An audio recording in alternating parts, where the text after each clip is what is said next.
Sa mga computer natin, meron tayong mga dapat gawing maintenance para mapanatiling nasa peak condition yung computer natin.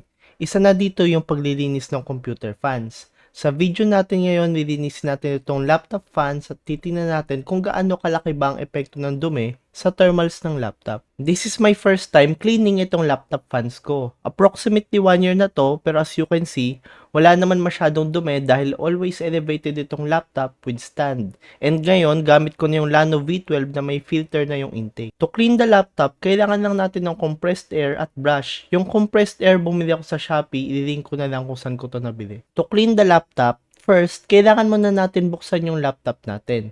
Sa pagbubukas, always remember na minsan mayroong iba't ibang gimmick yung manufacturers.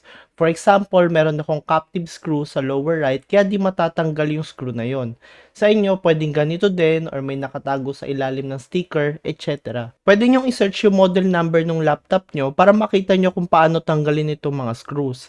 After that, i-pry open naman natin yung laptop to open yung insides. Before proceeding, always remember na before doing anything sa loob ng laptop, tanggalin muna yung battery to prevent accidental damages.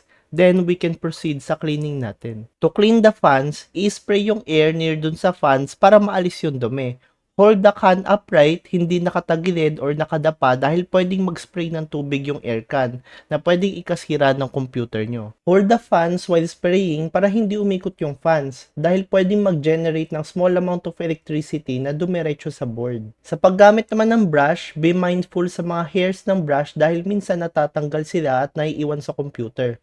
You can use this para mas malinis yung parts ng fans na hindi kayang malinis ng air can. Now, let's compare yung thermal performance nitong malinis at di malinis. Again, we will use HW Info for monitoring, Speedway stress test on 3D Mark, Lano V12 at 800 RPM at 25 degrees set on AC. Kung napansin nyo din kanina, di naman gaanong kadumi yung fans ng laptop.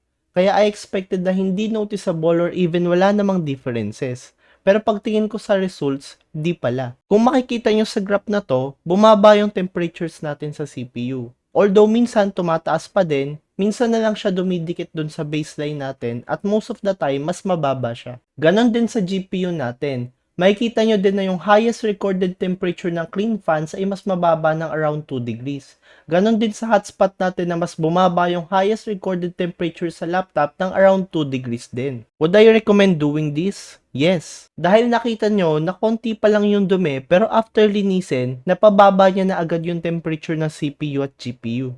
You can say na mababa yung changes pero of course kung papatagalin pa, mas lalong lalala yung thermals ng PC nyo. Kung gusto nyo na mas papanatiling laging malinis yung laptop fans nyo, you can clean the surfaces na pinapatungan ng laptop nyo, use laptop stands na open yung intake, or you can also use laptop cooling fans gaya nitong Lano V12 na may filter yung intake. Yung mga ginamit ko na tools ay nakalink sa description in case na gusto nyo din silang tignan.